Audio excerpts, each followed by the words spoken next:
Hello, Capricorn. It's umomgtarot, and this is your Who's Coming In tarot card reading. We'll see what's romantically coming in for you guys. And I'm going to start with the astrology reading cards as per norm, and then we'll get into the thick of it, okay? So here we go. It's your first card.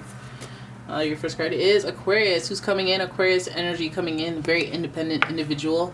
This energy is freedom-loving, rebellious, idealistic, and technological.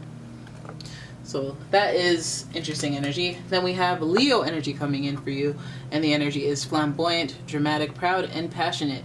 It focuses on the importance of self-belief. And finally, we have, oh my good, see, I'm telling you, every single reading, each card is getting their own sign. I don't know how this is happening. The energy around you is serious, materialistic, and hardworking. It bestows shrewdness and cautious ambition. Okay, so we have a lot of energy there that is unique, driven, passionate, and this person's coming towards you. They're coming up. So you could be dealing with any of the three signs, but let's not stop there. Let's have a look at, oh man, about to sneeze. At some point I'm going to sneeze, guys. So don't get too upset. I'm going to use the romance angels to see where you guys are at. So you're Aquarius, Leo, Capricorn. This person is at least mirroring some traits that you have. But let's have a look at a theme. I swear, religious factors. Your love life is influenced by your religious upbringing and spiritual path. That may be a point of contention between you two. You may not have the same core beliefs. And it doesn't necessarily have to be you follow the same religion. It could be the foundation of who you are. The values that you share are not the same. Like, you're like, oh no, I would always tip. Unless something went wrong, then there's no tip. And then this person's like, oh, hell no, never tip. I didn't tell you to get that job. And you're like, ugh, we're not the same. We're not the same. Okay, so here we go. Religious factors. Beliefs, core beliefs is something that really take into consideration when it comes to this person that's coming towards you. Do they have the same fundamentals as you? Do they have a similar upbringing? Do they have any type of values that align with you? And even if they're off a little bit, can they be molded? Can they be molded into the same thing with a little time? Or, you know, how about, do you want to be following their beliefs? Do they have stronger beliefs than you? Do you value that? Does it matter to you? Think about it. Think the whole thing. Because it's not always about, oh, this guy got a cute face.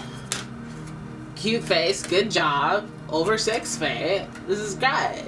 It's like, no. Do their core beliefs align with your core beliefs? You good person, they a good person? Think about it. Alright, so we have the Fool. This is a person coming in from the unknown. No background information, it feels like. And this Aquarius energy is aligned with the Fool. We have a unique situation here because there's no mutuals. This could come from an online dating relationship, which is kind of difficult because there's, again, no backstory, no obligation, no mutuals. Just ground zero with the Fool, and there's a lot of unknown involved with how this journey is going to go. And you could be jumping off a cliff, or you could be diving into a bucket of love. But yeah, that's how it starts with the Fool. Then we have the King of Cups. So at least we have some emotional intelligence showing its head. I feel like that's something that's going to be important in this relationship. Having emotion, being in touch with your emotions, being emotionally available, first of all. And not only that, having something to offer emotionally, and as far as like advising and counseling, and you know, this person is there for you. They know how to support you emotionally. They know how to, you know what I mean? Not just like I tolerate it, but I am good with people and their emotions. I've had sisters, I've had brothers, I've had uncles, cousins that are, you know, we've loved. You know, I've loved. But that King of Cups is actually really, really gentle there. Then we have the Empress showing up here. There's some contentment, but I want to bring the clouds to your attention, because there's a lot of confusion in those clouds. Lots of clouds around these 3 cards, 2 of which are major arcana. So bigger themes. We have the 5 of Pentacles. Abandonment issues may rear their ugly head in this relationship with this person coming in. But I feel like it might be, again, one of those flexes that the King of Cups is giving you, where they can handle that type of stuff. But it is an issue. It is a thing that comes up, is feeling like you're going to be abandoned, or feeling like, you know, people will judge you and shun you. So that may be a thing. And we got another 5, which is weird. We got Leo, and we got a couple of 5s. But this is the 5 of Swords. And, you know, this is, it's looking weird. It's looking weird with the Five of Swords, because the Five of Pentacles is already giving us the heebie-jeebies with the abandonment issues. That's scary. That could be big or little. That could be indifference or caring too much, clinging, and people judging you as a whole. That, although you might be like, I don't care what people think, I mean, it might affect you. It might be something to think about with this person, especially if it's because your core beliefs don't align with each other. Now, as for some of you, this might even hit you in the religious factor, or in the religious area of your life, because we do see this whole, shunned outside of the church, where they're supposed to be comforting and nurturing to all individuals in need, being shunned. So you might even be deviating from your church. Some of you guys might be deviating from your religion to be with this person, or I'm gonna put that on the back burner of my thoughts with this person. You meet somebody, you have a very strict upbringing as far as religion, and then you meet somebody that you really, really like, and they're like totally not the same, and you're like, if I'm with this person, I'm gonna get snubbed by my community. I'm not and there's gonna be words that are gonna be exchanged, and people, there's gonna be people pulling me in all sorts of directions. Five of Swords.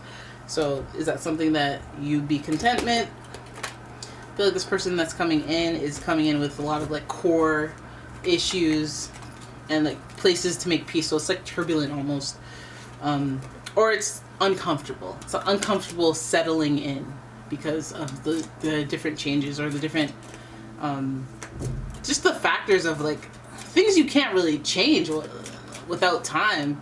It's if people are just not good with you, not growing up a certain way, then they're just not going to be good with you.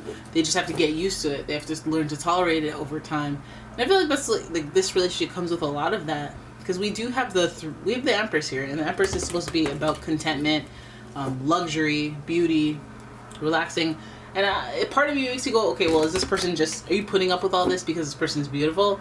Because you're happy when you're around this person because they're so attractive? Is that why the stuff on the surface? Or is it because of how they make you feel? Because they are emotionally intelligent, they make you feel. Do they make you feel beautiful? Do they make you feel those types of intrinsic values that you put ahead of your religion and your beliefs, so where you've always felt judged? For some of you that is the case, but for some of you, you feel like it's a big burden to be abandoning the church or your belief system for this person, and it might create some arguments and conflict as a result of it. And that could be something that is I don't want to deal with that, but I feel like it depends on how this person makes you feel, because you were willing in the beginning to take a leap of faith with this person and head into the unknown, knowing that could go either way. And I think that you found something of beauty and emotional understanding on an individual level, but collectively, it may not mesh with your family, your friends, your community. It may not. And you have to kind of make a decision, or figure out how you're going to navigate through that. And you might face a lot of criticism, and you might face a lot of people that are judging you for the relationship, and harsh words exchanged, or mind your own business is exchanged, and all that stuff, conflict. And it's are you willing to deal with that? Because some of you are willing to get to the other side of it and be okay, now they're cool. They got it out of their system. They know you're here to stay. So now they're good.